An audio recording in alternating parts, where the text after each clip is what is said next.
And the big news that's coming in right now, the court has instructed the Lokayukt police to continue the investigation and submit a final report.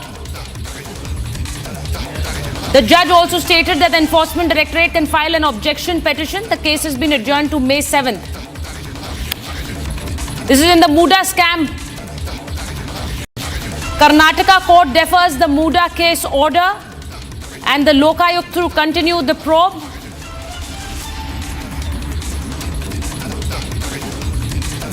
And our colleague Abhishek joins us from Bangalore. Abhishek, could you please tell us more? What has the court said?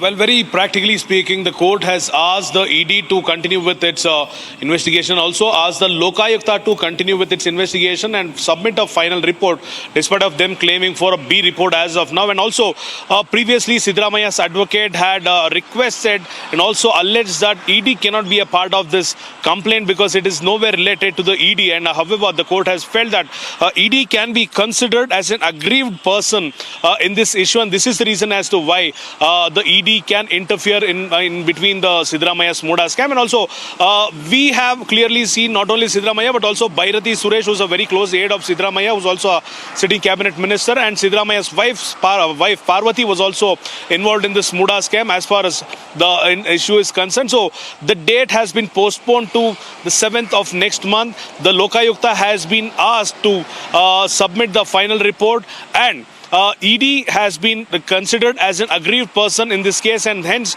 ED has all the rights to be in this matter until the next hearing. Sucharita. Thank you so much for that information, Abhishek. Thank you.